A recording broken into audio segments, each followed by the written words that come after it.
नमस्कार, मैं पूजा वशिष्ठ आप सभी का व्रत त्योहार और ज्ञान चैनल में स्वागत करती हूँ।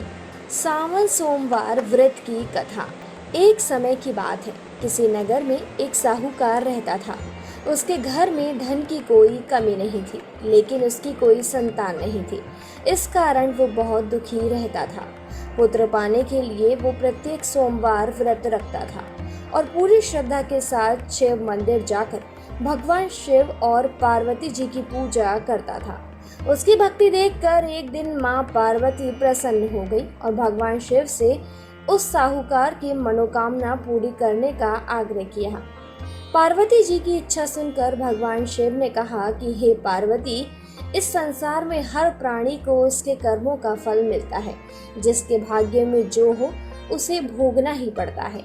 लेकिन पार्वती जी ने साहूकार की भक्ति का मान रखने के लिए उसकी मनोकामना पूर्ण करने की इच्छा जताई। माता पार्वती के आग्रह पर शिवजी ने साहूकार को पुत्र प्राप्ति का वरदान तो दिया, लेकिन साथ ही ये भी कहा कि उसके बालक की आयु केवल 12 वर्ष होगी। माता पार्वती और भगवान शिव की बातचीत को साहूकार सुन रहा था। उसे ना तो इस बात की खुशी थी और ना ही दुख। वो पहले की भांति शिवजी की पूजा करता रहा। कुछ समय के बाद साहूकार के घर पर एक पुत्र का जन्म होता है। जब वो बालक 11 वर्ष का हुआ तो उसे पढ़ने के लिए काशी भेज दिया गया। साहूकार ने पुत्र के मामा को बुलाकर उसे बहुत सारा धन दिया और कहा कि तुम इस बालक को काशी विद्या प्राप्ति के लिए ले जाओ और मार्ग में यज्ञ करना। जहाँ भी यज्ञ कराओ वहाँ ब्राह्मणों को भोजन कराते और दक्षिणा देते हुए जाना। दोनों मामा भांजे इसी तरह यज्ञ कराते और ब्राह्मण को दान दक्षिणा देते काशी की ओर चल पड़े।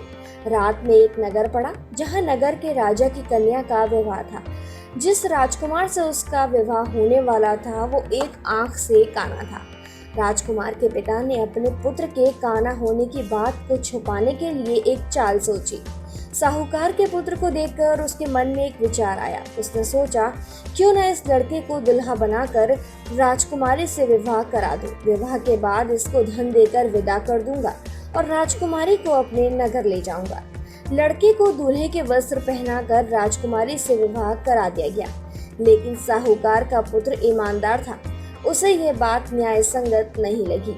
उसने अवसर पाकर राजकुमारी की चुन्नी के पल्ले पर लिखा कि तुम्हारा विवाह तो मेरे साथ हुआ है, लेकिन जिस राजकुमार के संग तुम्हें भेजा जाएगा वो एक आंख से काना है। मैं तो काशी पढ़ने जा रहा हूँ। जब चुन्नी पर लिखी बातें राजकुमारी ने पढ़ी तो उसने अपने माता पिता को ये बात बताई। राजा ने अपनी पुत्री को विदा नहीं किया, जिससे बारात वापस चली गई। दूसरी ओर साहूकार का लड़का और उसका मामा काशी पहुंचे और वहां जाकर उन्होंने यज्ञ किया। जिस दिन लड़के की आयु 12 साल की हुई उसी दिन यज्ञ रखा गया। लड़के ने अपने मामा से कहा, मेरी तबीयत कुछ ठीक नहीं है। मामा ने कहा, तुम अंदर जाकर सो जाओ। शिवजी के वरदान अनुसार कुछ ही देर में उस बालक के प्राण निकल गए।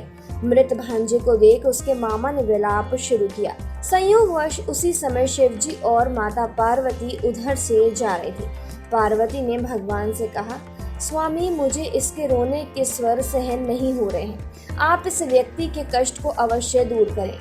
जब शिवजी मृत बालक के समीप गए तो वो बोले कि ये उसी साहूकार का पुत्र है जिसे मैंने 12 वर्ष की आयु का वरदान दिया। अब इसकी आयु पूरी हो चुकी है।